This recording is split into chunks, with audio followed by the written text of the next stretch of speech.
Sí, se ve. Perfecto.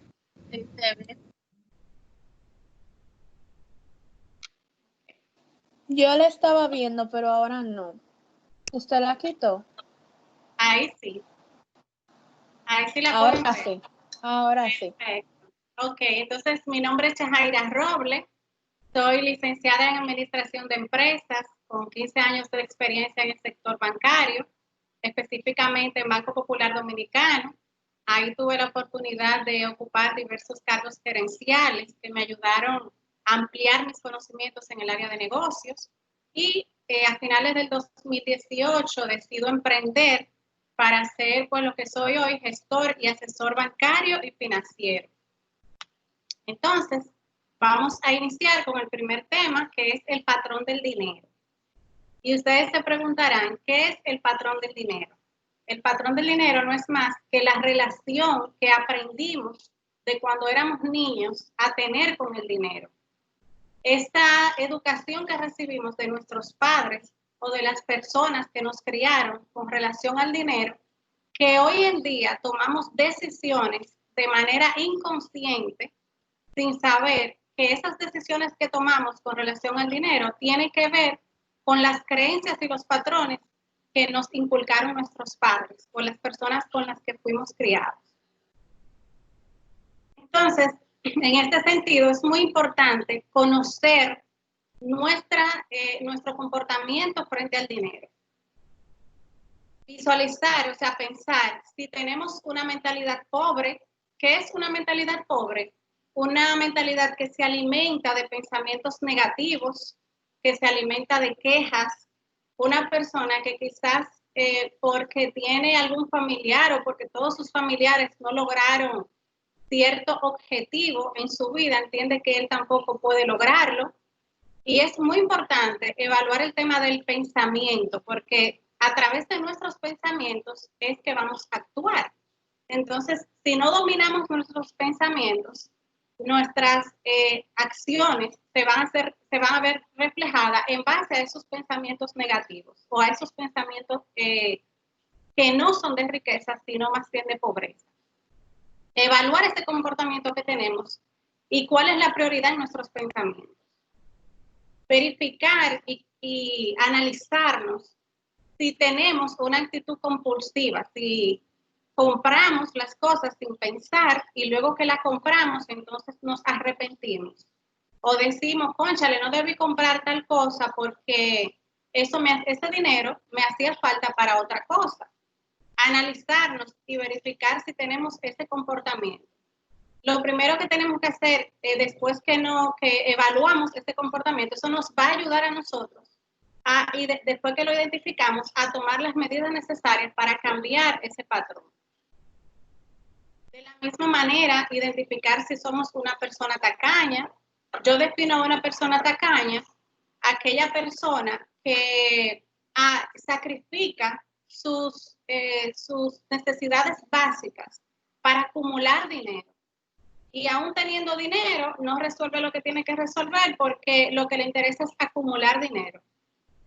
O también analizar si somos una persona derrochadora. ¿Qué es una persona derrochadora? Aquella persona que no tiene pues control sobre el dinero, que si lo invitan a cualquier sitio a salir, aunque él tenga ese dinero presupuestado para hacer otra cosa, para cumplir cualquier compromiso, pues simplemente él se vaya de rumba y gaste todo el dinero. Una persona que no pueda tener dinero en sus manos. Esa es una persona derrochadora. Esto es muy importante conocerlo. Yo le voy a hablar sobre mi historia en ese sentido. Cuando yo inicié mi primer trabajo, pues yo recibí varias tarjetas de crédito y estas tarjetas de crédito lamentablemente vivían siempre llenas, full. Yo siempre vivía comprando compulsivamente. Y como trabajaba también dentro de una plaza comercial, eso es como que ustedes a un alcohólico lo pongan a trabajar en un bar. Compraba desmedidamente, incluso sin necesitar las cosas. Cuando no compraba para mí, compraba entonces para mi madre o para cualquier cosa del hogar, pero siempre vivía comprando en las tarjetas de crédito. Ese comportamiento me llevó a tener una deuda de 6 veces mi sueldo en varias tarjetas de crédito. Como yo no podía saldar esa deuda, tenía que valerme de mi esposo para yo saldarla. Y eso, como ustedes comprenderán, trajo secuelas y trajo disgustos en el matrimonio. Cuando ya llegamos a un nivel, porque el patrón seguía y seguía, a pesar de que me traía ciertas dificultades con mi matrimonio y que después que yo compraba tampoco me sentía bien, yo llegué a una situación en que para yo salvar mi matrimonio, yo tenía que cambiar esa actitud y evaluar hasta que haciendo investigaciones, y viajé entonces a mi niñez, donde yo viví una niñez muy precaria. Yo soy una persona que vengo de muy abajo, pero ¿qué pasa? Mis padres eran comerciantes independientes. Ellos no les iba mal con el dinero, pero sí tenían una mala administración con el dinero. Mi padre, por ejemplo, era todo el extremo a mi madre. Mi padre era muy derrochador, mientras que mi madre era una persona que en cierto modo administraba bien el dinero, pero a la vez también era una persona tacaña. Entonces yo me crié con esas dos personas, viendo siempre pleitos con relación al dinero, porque como eran independientes, los dos trabajaban juntos. Mi padre era muy derrochador y mi madre era buena administradora, pero a la vez tacaña. Siempre discutían que quién era que tenía que tener el mando del dinero, la administración del dinero. Cuando mi mamá administraba el dinero, por ejemplo, por varios meses, se veían los frutos porque se veían los resultados, aunque en cuanto a la relación con sus hijos, con nosotros, teníamos necesidades básicas, como por ejemplo hacer cursos extras, quizás no estar en una escuela pública, sino en una escuela privada, que en este momento ellos podían hacerlo, pero por la mentalidad que tenían y la mala administración del dinero, no tomaban esas decisiones. Y con decirles que, por ejemplo, aquí sí hay personas que de otros países, aquí en República Dominicana, por lo menos la masa pobre, el 31 de diciembre, el 24 de diciembre tiende a, por lo menos a mí me criaron con esa costumbre. Esa costumbre de estrenar ropa en esa fecha. Entonces, ¿qué pasa? Que solamente en esa fecha se me compraba quizás un polochecito. Entonces, cuando yo entendí que cuando yo compraba desmedidamente, yo estaba tratando de llenar ese vacío que tenía esa niña de la infancia, esa necesidad de tener cosas, esa necesidad de alcanzar cosas materiales, que en su niñez le fue cohibida totalmente. También yo adapté el patrón de conducta de mi padre era muy derrochador. Por lo general, los niños siempre tienden a parecerse un poco más a uno de sus progenitores que a otro. Y en cuanto a la relación con el dinero, no es la excepción. Eso mismo sucede con el dinero. Cuando yo entendí esto, entonces yo pude trabajar esa parte y entender que ese patrón de conducta que yo tenía, que me hacía tanto daño, venía de mi patrón mental que fue aprendido de mi niñez. Entonces es muy importante entender esto porque de nuestro patrón, de lo que nosotros aprendimos cuando niños, surgen nuestros pensamientos. Fíjense que cuando nosotros nos casamos con otra persona, esa persona tiene patrones de conductas distintos a nosotros. Fueron criados diferentes a nosotros. Y por eso debemos adecuarnos y conocernos en ese sentido. Entonces, de nuestros pensamientos surgen nuestros sentimientos. Si ustedes se fijan, una persona que compre compulsivamente es una persona que toma decisiones emocionales, y eso era lo que yo hacía sin darme cuenta. Esa decisión estaba en mi subconsciente y yo no me daba cuenta. Y de nuestros pensamientos surgen entonces nuestras acciones, y de nuestras acciones nuestros resultados. De mis pensamientos venían subconscientemente el yo comprar desmedidamente, de una forma emocional, y eso trae una acción. La acción, ¿cuál era? Endeudarme. Entonces, eso es muy importante conocerlo y evaluarnos, tomarnos un tiempecito. Yo tengo en mi Instagram, mi página de Instagram, totalmente gratis, un cuestionario que les va a ayudar a identificar el tipo de patrón que ustedes tienen y a cuál de sus progenitores ustedes se parecen más o que adoptaron cierto patrón de conducta más puntualmente de su padre o de su madre. Y eso les va a ayudar a ustedes a identificarlo y a trabajarlo de la siguiente forma que les voy a explicar. Entonces, esta encuesta pueden ir al link de mi biografía de Jaira Robles Finanzas cuando termine el taller para que puedan llenarlo y puedan hacer, estudiarlo más lentamente. Entonces, ¿de dónde surge nuestra programación mental con relación al dinero? De lo que escuchábamos cuando éramos niños. Por ejemplo, cuando yo era niña, que yo escuchaba que los ricos eran malos, que los ricos no iban al cielo, que si yo, por ejemplo, pedía hacer un curso, porque la amiguita iba a hacer un curso, yo quería también prepararme, no había dinero para eso, nunca hay dinero, ¿tú crees que yo soy rica? O sea, esa era lo que yo escuchaba cuando era niña. Así fue que yo me crié. También los modelos de referencia, ¿qué veías tú cuando eras niña? Yo, por ejemplo, lo que veía eran pleitos en mi casa con relación al dinero, porque mi mamá quería administrar ella el dinero, pero mi papá decía que él era el hombre y que era él que tenía que administrar el dinero. Cuando mi mamá administraba el dinero, se veía el crecimiento porque empezaban entonces a hacer una cocina nueva y se veía el crecimiento en ese sentido, pero sin embargo también mi mamá era muy tacaña.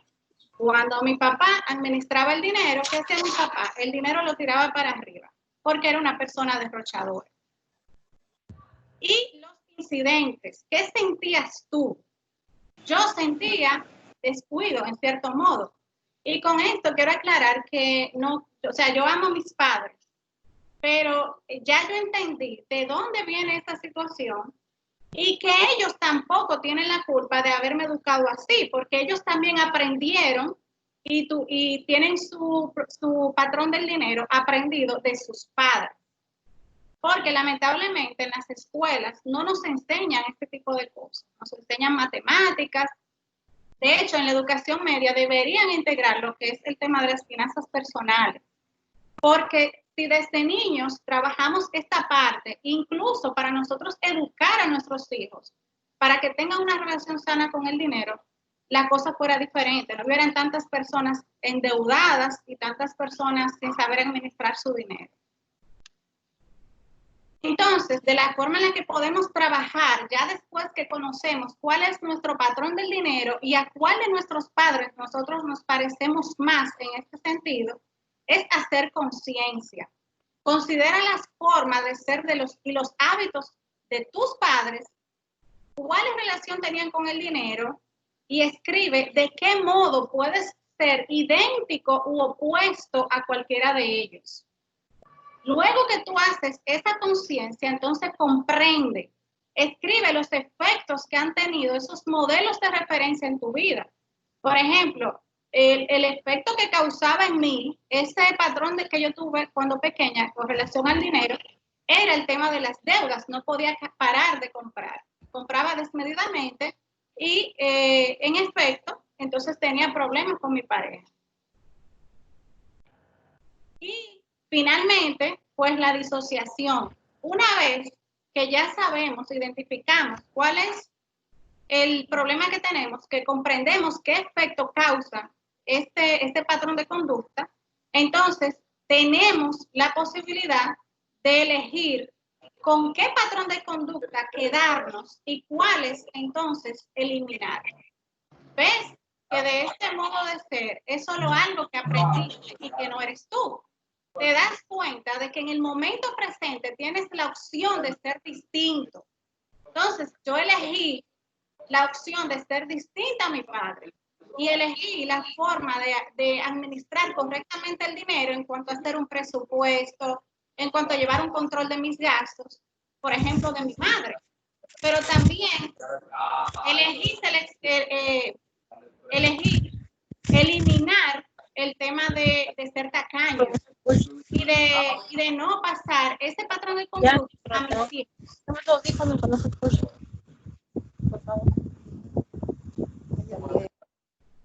Entonces, aquí en esta oportunidad vamos a hablar del dinero, del ahorro.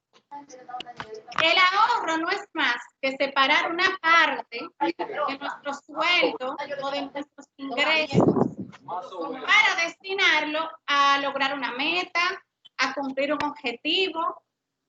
El ahorro es sumamente importante porque el ahorro nos da tranquilidad, nos da seguridad. Yo apuesto siempre a crear el hábito del ahorro. Hay muchos gurús financieros que recomiendan que empecemos a iniciar el 10% de nuestros ingresos. Sin embargo, más que el 10% de nuestros ingresos, yo pienso que lo importante es crear el hábito del ahorro. Y ustedes dirán, pero es que el dinero no me da. Lo que pasa es que lo primero que tenemos que hacer es separar el ahorro. No sé si ustedes han escuchado alguna vez, págate a ti primero. Tú tener ese ahorro como si fuera un gasto dentro de tu presupuesto y ser lo primero que tú saques. Entonces, si tú entiendes que un 10, un 15, un 7%, un 5% es mucho para tú iniciar a ahorrar, porque quizás tengas deudas y otros compromisos que no puedes evadir, entonces yo te recomiendo iniciar con un porcentaje bajito, mínimo, que sea cómodo para ti. Entonces, tú puedes iniciar con un 2%. Inicia con un 2% en este mes. El segundo mes quizás si no puedes también con un 2%, pero a medida que vaya pasando el tiempo, ve aumentando ese porcentaje de ahorro y eso te va a ir creando el hábito del ahorro. Te va a ayudar a crear el hábito del ahorro.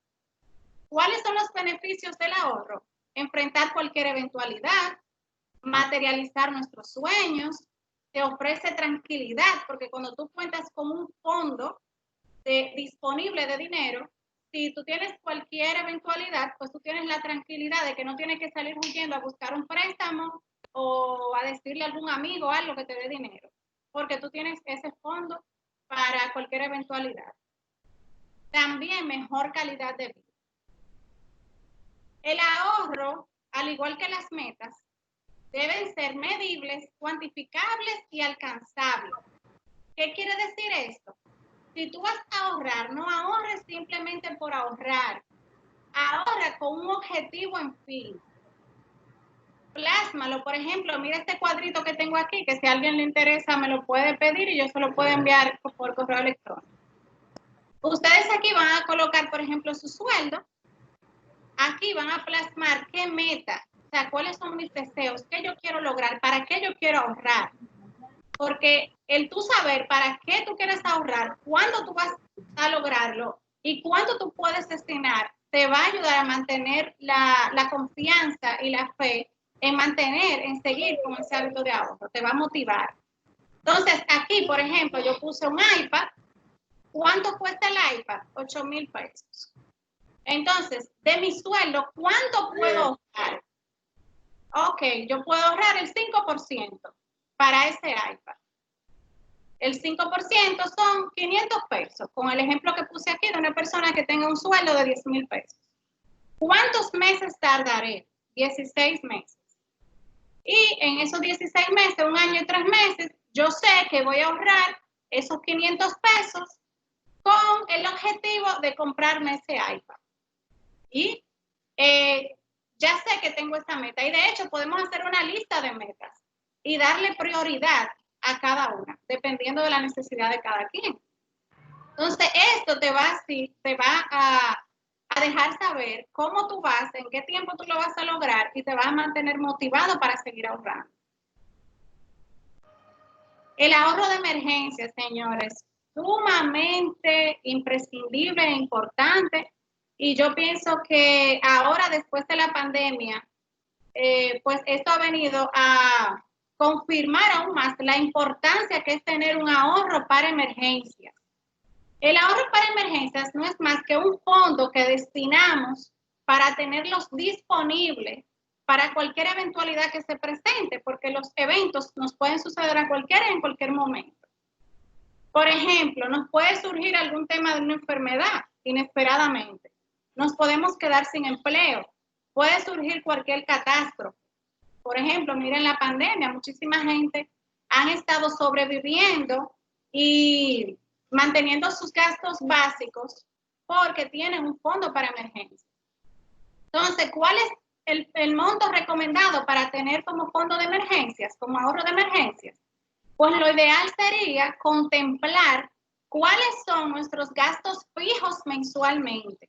¿Cuáles son los gastos fijos? Los gastos fijos son los gastos que no pueden faltar mensualmente, como por ejemplo alimentación, pago de colegio, pago de factura de energía eléctrica, todo lo que sea necesario para nosotros mantener nuestras necesidades básicas cubiertas, pago de préstamo, todo eso. Entonces, una vez contemplemos cuáles son nuestros gastos fijos, vamos a suponer que asciendan a 10,000 pesos mensual, por ponerle un monto. Ese monto yo tengo que multiplicarlo por 3, mínimo, como mínimo. Lo ideal sería 6 meses, pero mínimo yo debo tener en una cuenta de ahorro disponible para cualquier emergencia. Miren, por ejemplo, lo que sucedió ahora con la pandemia. Una persona que tenga ese fondo, que haya tenido ese fondo desde antes de la pandemia, de 6 meses de sus gastos fijos, está bien, no está generando, tiene el inconveniente de la pandemia como todo el mundo, pero tiene sus gastos asegurados. Entonces, esa persona debe tener ese fondo, si por ejemplo sus gastos fijos son de 10,000 pesos, debe tener como mínimo de 3 a 6 meses. Supongamos 3 meses inicialmente, pues debe tener 30,000 pesos. ¿A dónde debe colocar esos 30,000 pesos? Inicialmente, si no lo tiene y empezó a ahorrar, entonces yo te recomiendo una cuenta de ahorro en cualquier banco que tenga, que tú sepas cuál es el balance mínimo requerido y que tenga el menor cargo posible mensualmente. Y cuando tú cumplas con esos 3 meses, entonces trata de colocar ese dinero en un fondo mutuo de inversión, en el cual en un fondo mutuo de inversión flexible, en el cual tú puedas disponer en cualquier momento sin que te cobren penalidad por retirar de manera anticipada, y que tú puedas disponer de esos fondos en cualquier momento, porque por eso se llama fondo de emergencia, porque si te sucede cualquier eventualidad, cualquier emergencia, tú puedas ir y retirar ese dinero.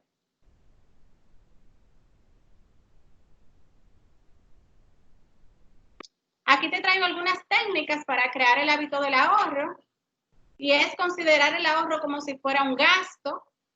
Cuando tú hagas tu presupuesto, si no haces tu presupuesto, trata de sacar dentro de tus gastos fijos, colocar tu ahorro, tu porcentaje de ahorro, que tú sepas claro cuánto tú vas a ahorrar mes a mes.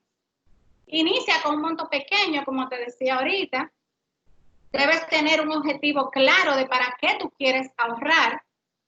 Lleva un control, un registro de todos tus gastos, porque nosotros, la mayoría de nosotros, cobramos quincenal o mensualmente, pero nuestros gastos son diarios. Entonces, no es verdad que en la mente vamos a llevar un control de todos nuestros gastos. Esos gastos debemos llevar un registro para llevar el control de en qué estamos gastando más y qué cosas podemos recortar. También otra forma es recortar gastos. Verificar de dónde podemos nosotros recortar gastos. Muchas veces tenemos, por ejemplo, yo trabajé con una cliente en estos días que ella tenía un seguro que le estaban cobrando 500 pesos en la tarjeta de crédito, un seguro de vida. Sin embargo, ella tiene un seguro de vida en su trabajo. Entonces, de hecho, la tarjeta de crédito le reportaron atrasos en su buro de crédito porque ella ni se acordaba de ese seguro. Entonces, verifiquemos qué cosas podemos ir recortando de nuestros gastos que no son necesarios. También la factura de teléfono. Si tú eres una persona que no paras en tu casa y que tú con el celular puedes resolver, no es necesario que tengas un teléfono en tu casa, pues contempla esta posibilidad. También el plan de celular. Si tú tienes un celular que tiene demasiados minutos, y tú entiendes que puedes resolver con menos cantidad de minutos, pues disminuye este plan y así tú te vas a ahorrar ese monto. Y yo les aseguro a ustedes que de 200, 300, 500, es mucho el dinero que ustedes se van a ahorrar en ese sentido. Para el control de gastos, yo sé que a veces es muy tedioso tener una mascotica y tener que estar escribiendo. Yo les traje esta aplicación que se llama Monify, que es totalmente gratis y la pueden descargar en su celular. Esta aplicación es bastante fácil de usar. Ustedes van a escribir cuando la descarguen cuáles son sus ingresos, su sueldo, y aquí les va a ir registrando sus gastos diarios. Como es en el celular, ustedes a medida que hagan un gasto, por ejemplo, lo registran y lo van personalizando. Por ejemplo, aquí, el área de la comida, esta persona tiene un 21% de todos sus gastos que van destinados a comida, acorde a lo que esa persona registró de gastos. Entonces, ustedes van personalizando cada categoría y diariamente ustedes pueden ver dónde están gastando más y cuáles son los gastos que ustedes llevan al mes. Aquí vamos a pasar al uso de las tarjetas de crédito. Las tarjetas de crédito son una herramienta súper importante siempre y cuando ustedes las sepan usar de la mejor forma. Yo les traigo aquí varios tips del uso de la tarjeta de crédito. Yo les recomiendo no hacer retiros de efectivo en las tarjetas de crédito. ¿Por qué? Porque cuando ustedes hacen retiros en efectivo en la tarjeta de crédito, el banco les va a cobrar de un 6% hasta un 10% de ese retiro. Pero no obstante a eso, si ustedes no hacen el pago dentro de la fecha establecida, también le van a cobrar cargos por financiamiento. Entonces, les sale muy costoso. No es bueno que hagan retiro de efectivo en la tarjeta de crédito. Utilicen siempre las tarjetas de crédito dentro de la fecha establecida y que sea para consumos exclusivamente. Ustedes me dirán, no, porque si se me presenta una emergencia, si se te presenta una emergencia, pues lo ideal es que crees tu fondo de emergencia para que puedas resolver cualquier eventualidad que se te presente. También ten presente las fechas. Para las personas que no saben, les voy a explicar.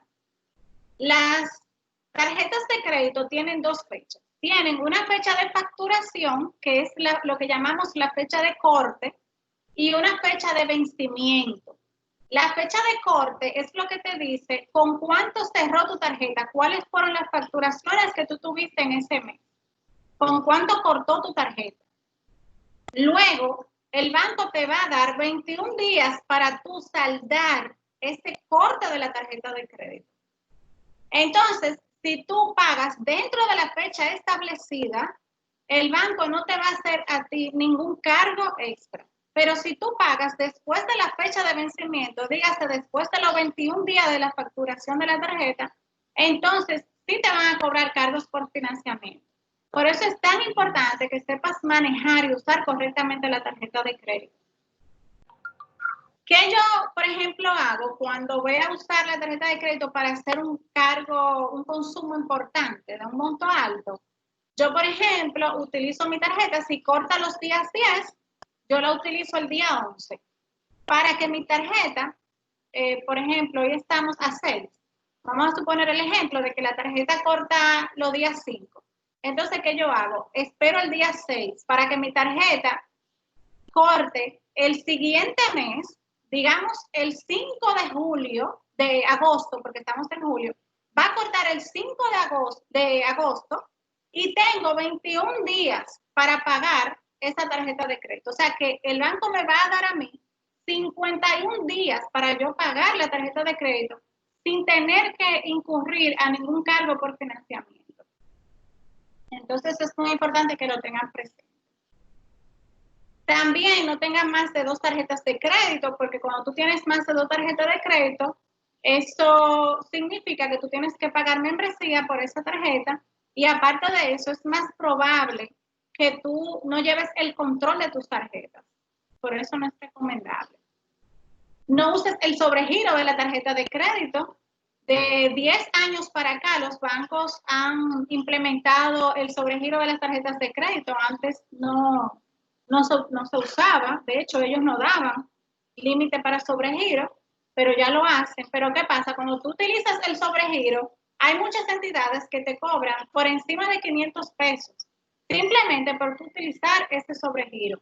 Si, por ejemplo, tu tarjeta de crédito es de 5,000 pesos y tú utilizas 5,100 pesos, ya tú te sobregiraste y ese sobregiro de esos 100 pesos te va a salir a ti con una comisión extra. Aprende a utilizar los beneficios de las tarjetas de crédito. La mayoría de las tarjetas de crédito tienen beneficios. Por ejemplo, hay diferentes tipos de tarjetas. Hay tarjetas de crédito que son para hacer consumos exclusivamente en supermercados.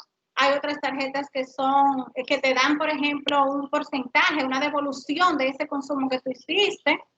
Hay tarjetas que te dan puntos y esos puntos se convierten en dinero para tú hacerle pagos a la misma tarjeta, o para hacer viajes, o para hacer reservaciones en hoteles, diferentes beneficios. Entonces, conoce esos beneficios y cómo tú te puedes beneficiar, o sea, qué cantidad tú tienes que facturar para generar dicho beneficio y así sacarle beneficio, valga la redundancia, a tu tarjeta de crédito.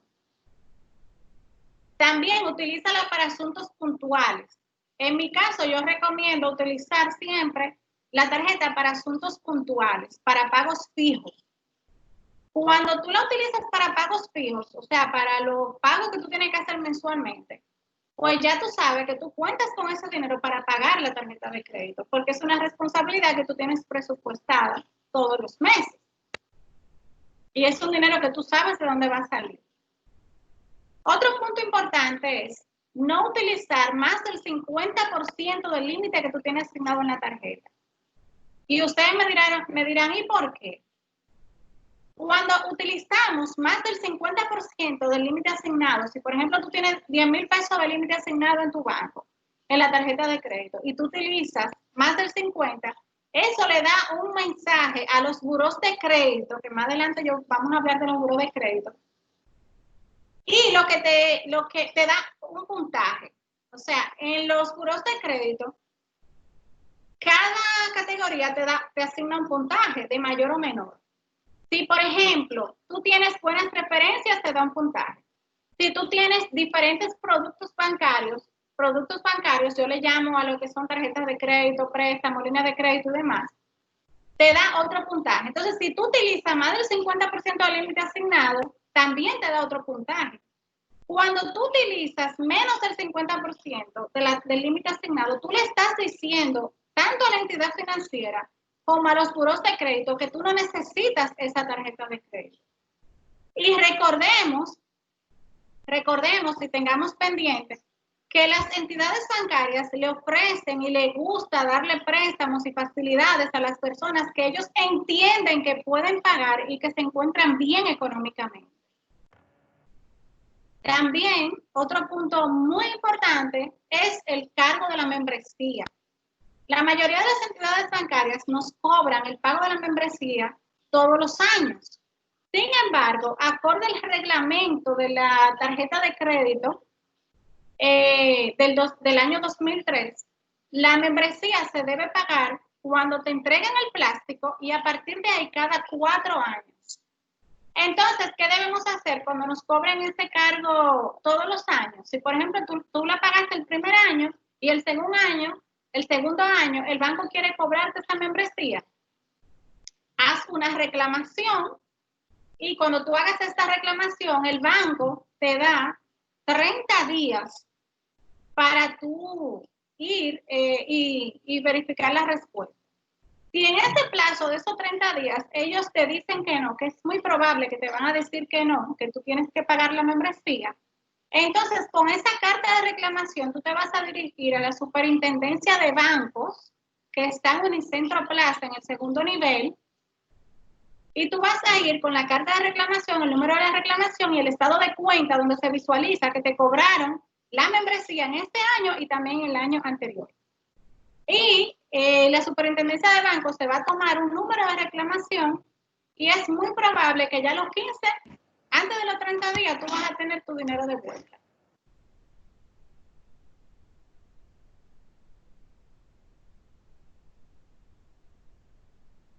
¿Cómo recuperar mi historial de crédito? El historial de crédito no es más que las facilidades, la historia de todas las facilidades que hemos tenido con las instituciones bancarias. Las facilidades son préstamos, tarjeta de crédito, línea de crédito. También ahí se suman las facturas telefónicas. Y debemos saber que no solamente los bancos tienen acceso a esta información, sino que de hecho, por eso es que es tan importante tener un buen historial de crédito, porque de hecho hasta para tú obtener un trabajo, hay empresas que tienen el acceso a esta información y por el hecho de tú tener un mal historial de crédito, puede que no te otorguen el empleo que tú quieres, dependiendo del cargo que tú vayas a ocupar en la empresa. Entonces, por eso es muy bueno tener limpio su historial de crédito. Entonces, el historial de crédito lo vas creando tú mismo. Lo vas creando tú mismo, ¿cómo? A medida que tú vas pagando mensualmente, a tiempo, todas tus facilidades, entonces eso mismo se va registrando en los buros de crédito. Si tú eres una persona que te has atrasado por diferentes situaciones, porque nadie está exento a que le vaya mal económicamente en un tiempo, por lo que sea, entonces tu historial de crédito se va a ver afectado y te van a registrar morosidad o atrasos en tu buro de crédito. Quiero resaltar también que todos los dominicanos tenemos acceso a nuestro historial de crédito, nos corresponde por ley. Acorde a la ley 172.13 sobre el carácter personal de las personas, los datos personales de las personas, ustedes pueden solicitar su historial de crédito a través de la página de TransUnion o también pueden dirigirse a Datacrédito, que son las dos entidades que se encargan de recolectar nuestra información de crédito en República Dominicana. Entonces, si tú no sabes, nunca has visto un historial de crédito y no sabes,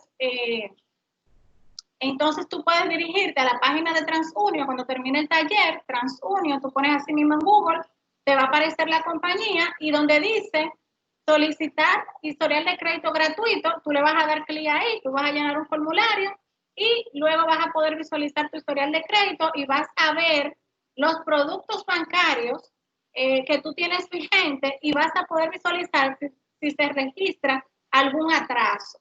Y de hecho es bueno que lo revisemos cada cierto tiempo, porque eso nos va a ayudar incluso a mitigar cualquier error que la entidad bancaria haya reportado, porque esas informaciones la envían los bancos manualmente a las entidades de información crediticia, TransUnion Datacrédito. Entonces, como son personas humanas, como tú y yo, se pueden equivocar y entonces se puede registrar un historial de crédito totalmente erróneo en tu historial. Entonces, por ley, nos corresponde 3 veces al año verificar nuestro historial de crédito, totalmente gratuito. Entonces, si tú eres una persona que tiene atrasos en los buros de crédito o que tu historial de crédito se vio afectado porque en algún momento tú no pudiste saldar alguna deuda, yo te invito a que primero negocies el saldo de la deuda. Ya luego que tú negocies el saldo de la deuda. Hello. ¿Sí? ¿Sí?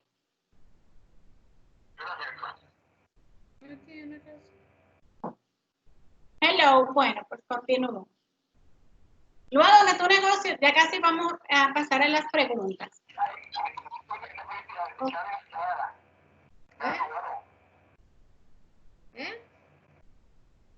Bien, entonces, luego que tú negocies la deuda y que ya esa deuda esté saldada, esa carta de saldo que tú vas a obtener luego del saldo de la deuda, llévala a los buros de crédito, a TransUnion y a Datacrédito. Tú sometes una reclamación y así ese historial de crédito, esta deuda va a aparecer saldada en el historial de crédito. Ahora bien, para reestructurar tu historial de crédito, para que las entidades bancarias vuelvan a confiar en ti, coloca una garantía. ¿Qué es una garantía? Una cuenta de ahorro, un certificado financiero. Tú vas a colocar un fondo de dinero. Y cuando tú coloques ese fondo de dinero, tú le vas a decir a la entidad bancaria, mira, a mí me fue mal, tú puedes ver mi historial de crédito, o sea por lo que sea, pero yo quiero reestructurar mi historial de crédito. Yo quiero hacer un rescate crediticio para que las entidades bancarias puedan en el futuro volver a prestarme sin ninguna garantía. Entonces, yo te voy a poner en garantía un certificado financiero o una cuenta de ahorros de 10,000 pesos, por decir un monto. Y en base a esa garantía, entonces, el banco te va a aprobar una tarjeta de crédito o un préstamo para que tú puedas volver a iniciar a hacer tu historial de crédito. Si tú no tienes ese fondo, entonces tú puedes colocar un garante o un codeudor que te sirva para recuperar tu historial de crédito. ¿En qué tiempo tú puedes recuperar tu historial de crédito? Bueno, pues ya después que tú tengas un año con ese instrumento de pago, con esa tarjeta de crédito o con ese préstamo, pagándolo mensualmente bien y no utilizando más del 50% del límite en caso de ser tarjeta de crédito, entonces ya tú puedes ser sujeto de crédito para las entidades bancarias. Y también debes saber que existe el derecho al olvido. Así como existe el derecho a saber, que no es más que tú saber y conocer cuál es tu historial de crédito, así también legalmente existe el derecho al olvido. Si tú eres una persona que tiene una deuda que se fue a legal, pero ya esta deuda pasó de 4 años, entonces las entidades de información crediticia, dígase TransUnion y Datacrédito, tienen que eliminar este historial de pago, esa deuda de tu historial de pago, porque existe lo que es el derecho al olvido. Ahora bien, quiero aclarar que eso no olvida la deuda. Si tú tienes esta deuda, la tienes vigente, entonces en la entidad donde tú tienes esa deuda está vigente. Pero en los buros de crédito, si ya pasa de 4 años, debe ser eliminada. Aquí les quise compartir mis perfiles, mis usuarios en Instagram, Jaira Robles Finanzas, para las personas que quieran descargar el cuestionario del patrón del dinero y para las personas que deseen seguir contenido de este tipo de información, también en YouTube y Facebook. Y vamos a pasar a las preguntas. Hello. Hello. Yo tengo una pregunta sobre lo del ahorro. Usted decía que tuviéramos un ahorro de emergencias, pero también un ahorro para una meta, por si yo me quiero comprar, vamos, un carro, lo que sea. Entonces, usted decía que cogiéramos una cantidad que creamos que nos pueda servir, depende de nuestra necesidad, o sea, si nada más podemos coger un 2%, pues cojamos eso. Entonces, de ese 2%, vamos a decir, o ese 10%, yo tengo que dividirlo una parte en la de ahorro de emergencia y otra parte en la de ahorro de la meta que yo quiera. O tengo que coger dos ahorros. Claro que sí, gracias por tu pregunta. Mira, lo ideal es garantizar, o sea, tener tú como si fuera un seguro de vida. Imagina tú que es un seguro para tu bienestar. Entonces, lo ideal es que tú inicies, te enfoques en tu ahorro de emergencia primero. Y cuando tú tengas el mínimo, que son 3 meses, porque acuérdate que ideal son 6 meses. Cuando tú tengas por lo menos esos 3 meses de tu fondo de emergencia, entonces ya tú te puedes concentrar en ahorrar para una meta en específico. Pero lo primordial, y de hecho la pandemia nos vino a reconfirmar esta afirmación que te estoy diciendo, es tener tu fondo de emergencia ahí guardadito y ya luego entonces tú empezar a ahorrar para otro objetivo. Ahora, si tú tienes unos ingresos suficientes que tú entiendes que puedes destinar para tu ahorro de emergencia un mayor porcentaje y también para otra meta un porcentaje menor, quizás el 10% para tu ahorro de emergencia, quizás un 3%, un 2% para otro objetivo, entonces lo puedes hacer. Pero lo primordial, lo básico para tu tranquilidad y tu bienestar es el tener el ahorro de emergencia. Ok, muchas gracias. A la orden.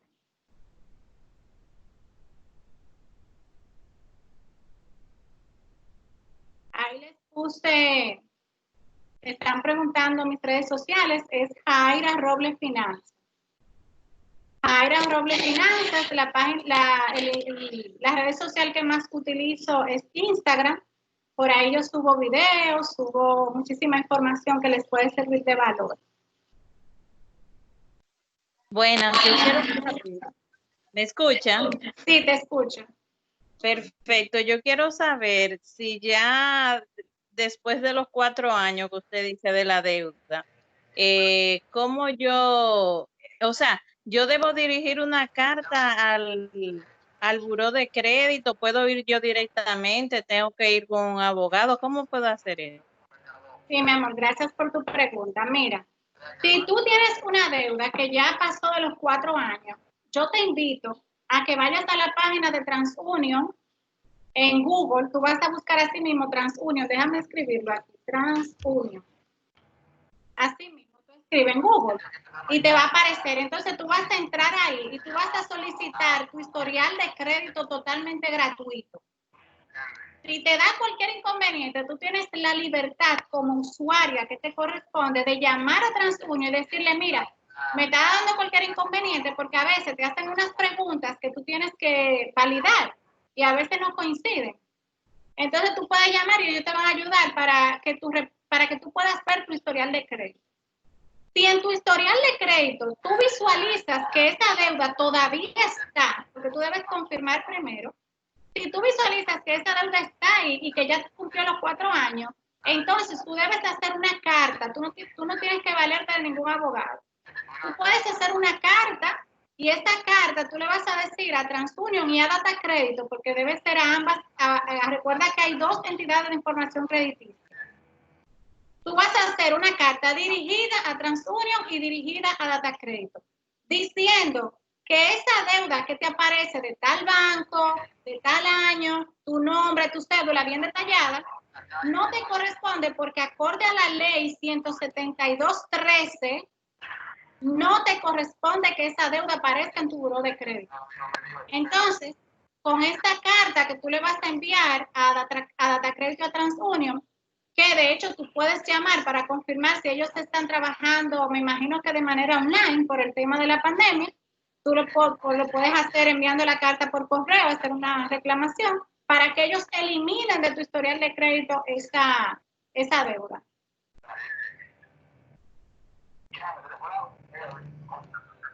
Aquí me pregunta de cómo se llama la aplicación, se llama Monify, así como te la escribí. Monify la puedes descargar totalmente gratuita. Yajaira, buenas tardes. Buenas tardes. Gracias. Siguiendo la misma pregunta de la joven anterior, cuando esa deuda ya tiene 4 años, pero la entidad bancaria te llama y te solicita que tú hagas pagos para ponerte al día, ¿esa deuda vuelve y se refleja en TransUnion o definitivamente se cae aunque uno siga haciendo los pagos a la entidad bancaria? Mira, si tú haces un acuerdo de pago, por lo regular, como las entidades bancarias saben esto y hay mucho desconocimiento, ¿qué es lo que ellos hacen? Que cuando ya se está acercando los 4 años, ellos tratan de hacer una renegociación contigo. Una renegociación diciéndote, mira, vamos a hacer un acuerdo de pago, vamos a hacerte una unificación, ellos se inventan cualquier cosa para que tú vuelvas a firmar. Entonces, cuando tú vuelves a firmar, ¿qué pasa con eso? Ellos te reportan en el buró de crédito como si fuese una deuda nueva. Entonces, si tú vas a hacer un acuerdo de pago con ellos, trata de que tú no tengas que firmar un nuevo contrato y que si lo vas a firmar, tú estés bien segura de que realmente tú vas a cumplir con ese compromiso, porque si no, entonces tu historial de crédito se va a ver afectado nueva vez por 4 años más. Una pregunta. Perdón. No, tenía otra preguntita al margen, disculpa Jennifer, sí fue que Jennifer que habló. Otra preguntita al margen era saber, ahora mismo con el asunto de la pandemia, los préstamos uno ha dejado de pagarlo quizá 1 mes, 2 meses. ¿Cómo se ve eso reflejado en su historial de crédito? ¿Los bancos están tomando eso en cuenta? ¿Están dando el chance? ¿Van a alargar el periodo del préstamo en esos meses? ¿Cómo es el manejo realmente? Gracias. Sí, a la orden. Mira, el tema de cómo manejarse los bancos, cada uno tiene sus políticas y sus procedimientos. Y de hecho, también las sociedades de información crediticia, o sea, los que reportan el buró de crédito, están haciendo cambios. Y esos cambios todavía no tenemos conocimiento de qué forma nos van a afectar a los usuarios. De hecho, en Estados Unidos ya se hicieron reestructuraciones en cuanto a los buros de crédito. Y de hecho, las personas que optaron por no pagar por la acogida que dieron ciertos bancos, de extender esos, no exonerar, de extender el pago de los 3 meses, de marzo, abril y mayo, no, de abril, mayo y junio, de no pagar en esos meses, le está afectando a esas personas que de hecho van a solicitar un préstamo y como se acogieron a esa facilidad, le dicen, no, yo no te puedo prestar porque a ti te fue mal con la pandemia, tú no tenías unos fondos para cubrir tus gastos fijos, entonces tú no eres una persona que está apta para que te prestemos. Eso está pasando en Estados Unidos. Todavía aquí están haciendo las reestructuraciones del lugar. No se ha reportado todavía cómo se va a manejar ese caso. Hay entidades que he sabido que aquí en República Dominicana que lo que están haciendo es que las cuotas de los préstamos que dijeron que iban a hacer, la iban a extender para el final del préstamo, que se iba a extender por 3 meses más al final del préstamo, hay algunas que están cumpliendo con lo que prometieron, pero hay otras que lo que están haciendo es no, tú me tienes que pagar todo ahora y luego entonces si tú no me pagas, yo te voy a reportar el buro de crédito o la opción que yo te doy es hacer un préstamo adicional para que tú me puedas pagar esas cuotas y así no reportarte el buro de crédito.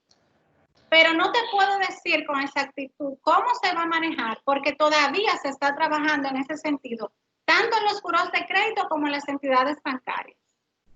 Yo siempre le aconsejaba a las personas que si tenían ese dinero con qué pagar, lo pagaran, porque no sabíamos a dónde, o sea, cuáles secuelas nos podía traer este asunto.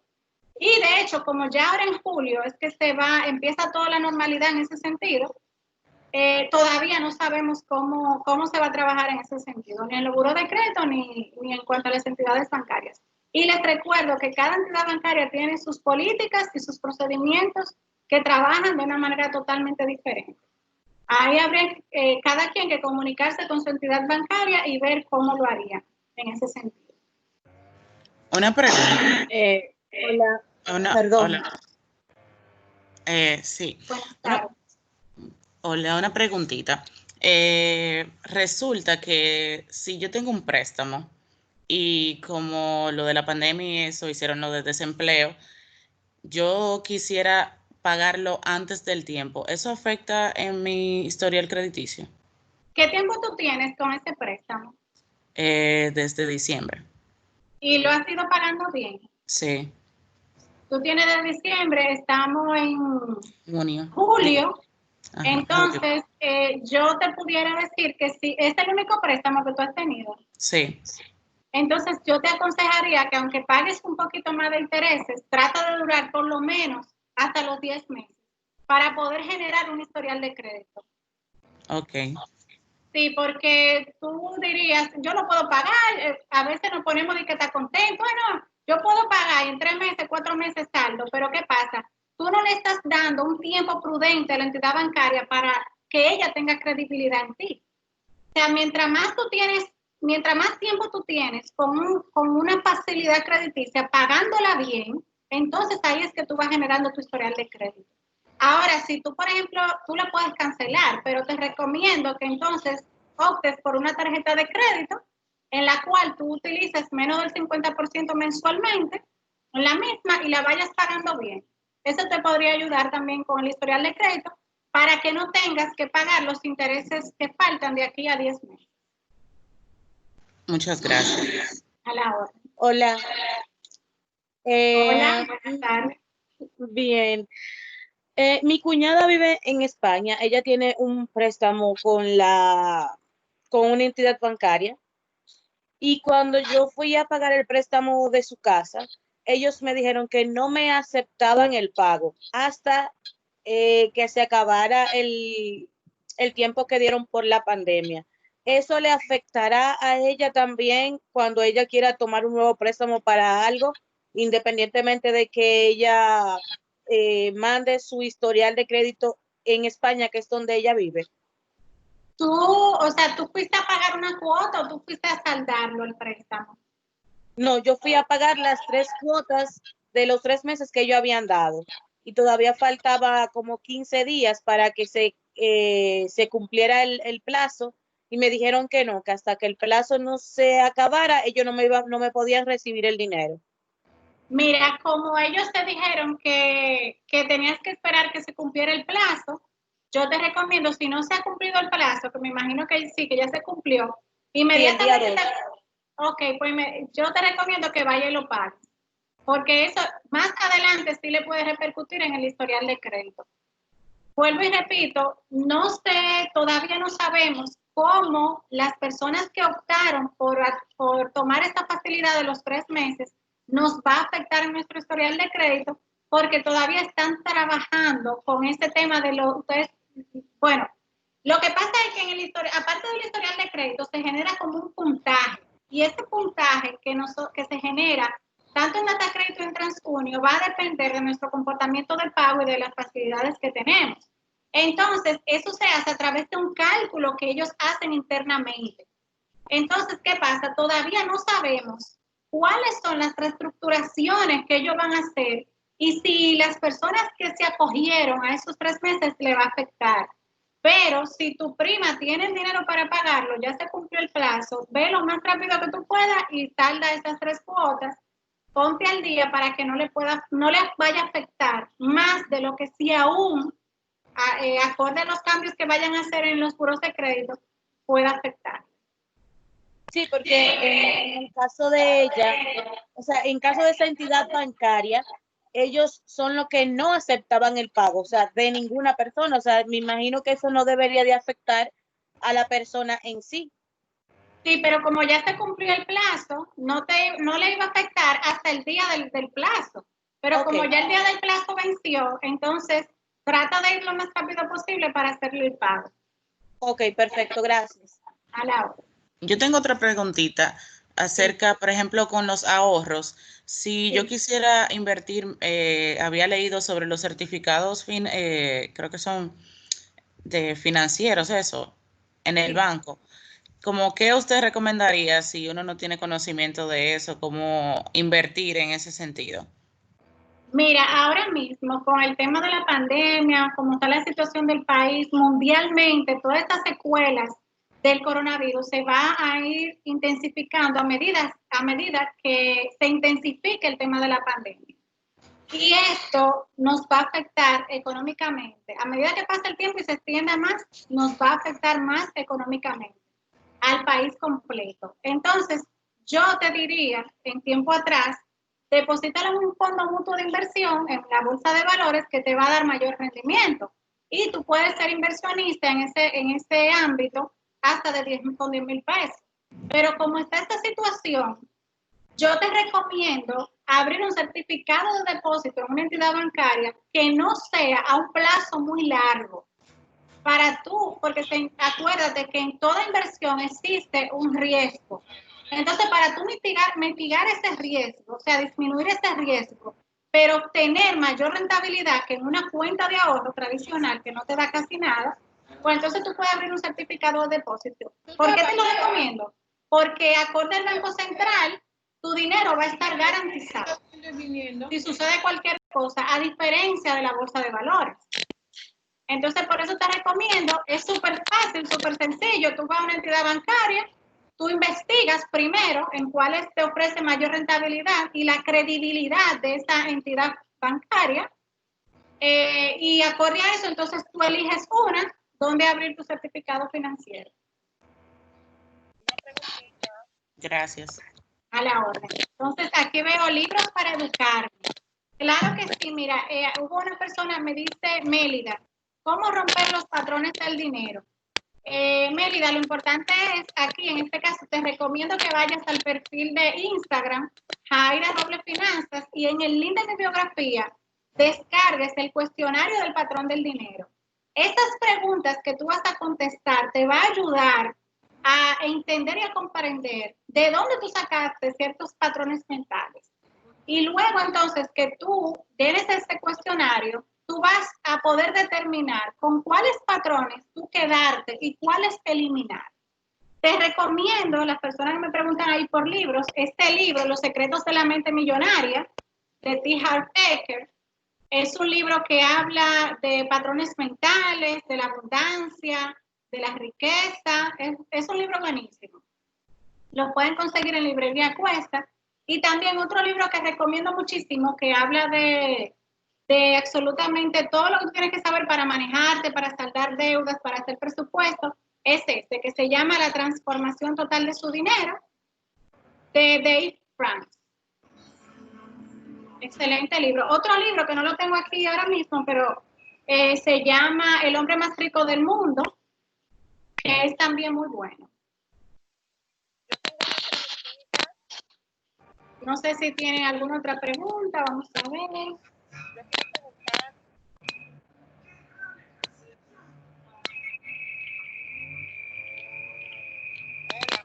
Aquí dice Arimeilis Reyes, uso muy poco mi tarjeta de crédito, ¿eso me da problema?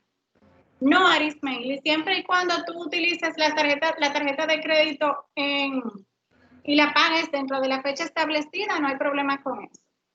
Al contrario, cuando tú utilizas poco dinero de la tarjeta de crédito, eso te ayuda a subir el puntaje crediticio.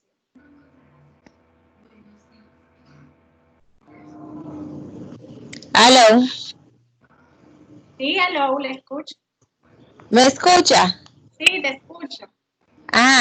Que yo fui antes de que empezara lo de el coronavirus y todo eso, y saqué una tarjeta, un plástico del Reserva, pero yo no le llegué a activar. Ellos me cobran si yo, por ejemplo, o sea, por tener el plástico y eso. Mira, es muy normal que te hagan el cargo. Ese es un problema, señora, que en las entidades bancarias no educan a la gente. Ellos no te dicen nada, pero lo primero que tú tienes que ver es el tarifario de servicio de esa tarjeta de crédito. Lo primero es que tú tienes que preguntar, si como fue la pandemia, verifica si tú tienes los documentos que te dieron. Si tú tienes la carta, que detrás de la carta o al lado de la carta debe estar el tarifario de esa tarjeta. Cuando te entregan una tarjeta de crédito, a menos que el oficial te exonere ese cargo, tiene un cargo por emisión. Y ese cargo te lo van a cobrar, se supone que deben cobrártelo cada 4 años. Entonces, verifica si tienes la carta, si tienes los documentos con los que te entregaron la tarjeta. Si no, pues te recomiendo que llame al banco y preguntes cuánto tú tienes que pagar. Porque muchas veces ese cargo la gente se te puede olvidar y después ese cargo se te puede reflejar en los buros de crédito como atrasado.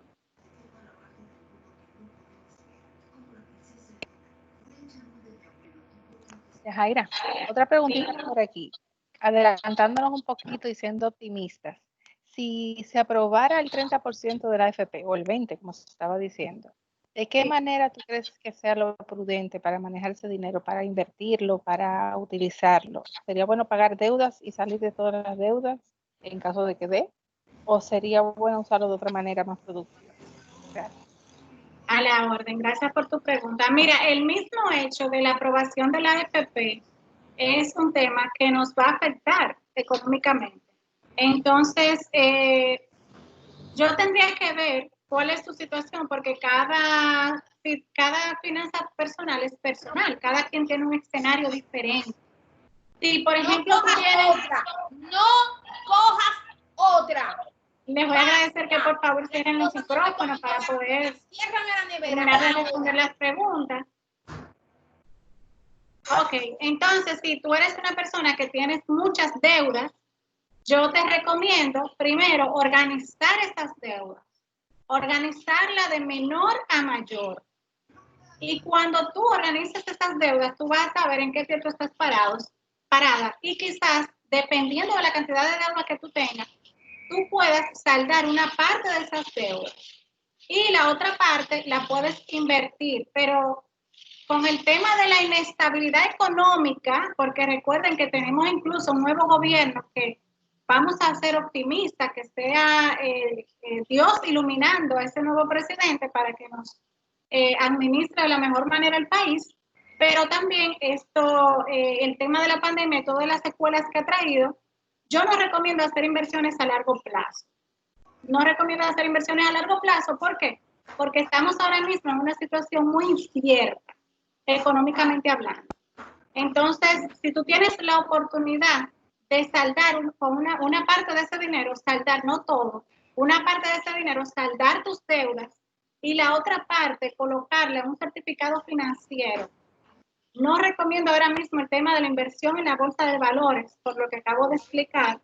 Entonces, colócalo en ese fondo y garantiza, de hecho, tu fondo de emergencia si tú no lo tienes. Quizás, si tú no tienes tu fondo de emergencia, con ese fondo de la AFP, tú puedes completarlo si no lo tienes. Y también estamos en la época del emprendimiento.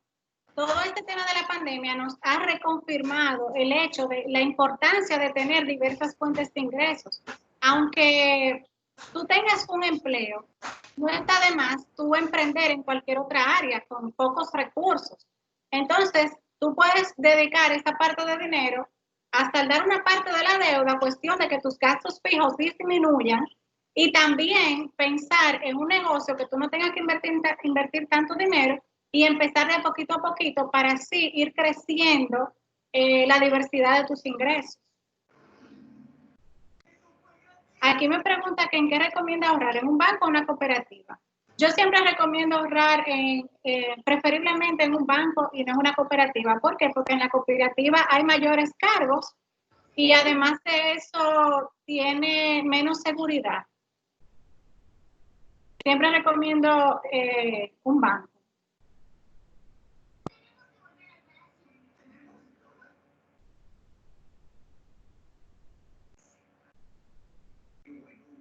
Cuando ustedes vayan a elegir un banco para ahorrar o una asociación, anyway, lo primero que tienen que verificar es si esa entidad está avalada por la Superintendencia de Bancos, si es una entidad fiable,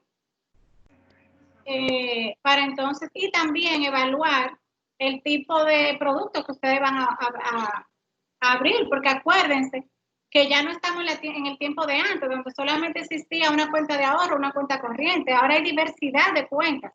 De hecho, está la cuenta de ahorro escalonada, que es la cuenta de ahorro que tú abres en un banco específico y te va pagando intereses acorde al dinero que tú tengas en esa cuenta. Si tú, por ejemplo, tienes 100,000 pesos, ellos te pagan una escala.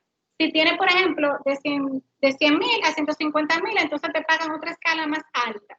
Si tienes de 200,000 a 250,000, te pagan otra escala más alta. Entonces ahí pueden evaluar si elegir un certificado financiero o, dependiendo de los fondos que tengan, elegir la cuenta de ahorro escalonada, porque así tienen la posibilidad de disponer de ese dinero ante cualquier eventualidad sin cargo por penalidad, porque el certificado financiero tú puedes aperturarlo muy bien, pero el tema con el certificado financiero es que si tú le pusiste a un plazo de 3 meses y tú necesitas ese dinero por alguna razón antes de esos 3 meses, entonces te van a cobrar una penalidad en base al tiempo que falte por la cancelación de ese certificado.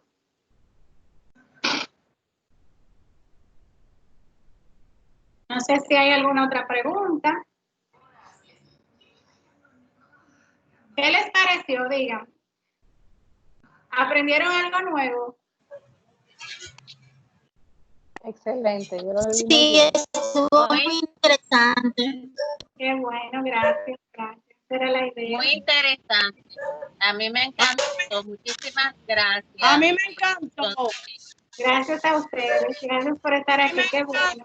A mí me encantó, Yajaira. Muchas gracias. Hay muchas cosas de esas de las que usted habló que ya yo la implemento, como los presupuestos, el registro de gastos y el del ahorro. Y créanme que eso es recomendable. Yo soy una de las que decía que nunca veía mi dinero. Yo soy estilista profesional.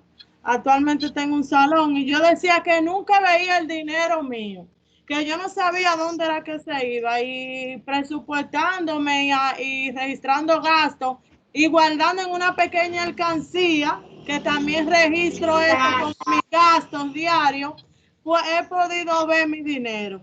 Pero es organizándose. Si uno no se organiza, uno no ve dinero. Y muchas gracias por la información tremenda, me encantó. Qué bueno, me alegro muchísimo. Pues yo les mando muchísima suerte en el día de hoy, que el Señor esté con cada uno de ustedes. Y nada, señor, un abrazo virtual para cada uno de ustedes. Me alegra mucho que les haya gustado. Muchas gracias. Esperamos tener otros talleres contigo. Gracias. Mua, mua, mua. Que pasen buenas. Hola, Mayra, ¿cómo estás? Gracias, muy Hola. interesante de verdad. Dicen que ponga las redes sociales, la voy a poner aquí de nuevo, Jaira Robles Finanzas. En Instagram, porque Facebook casi no lo uso. Así mismo, Jaira Robles sin S. Jaira Robles Finanzas. Muchas gracias.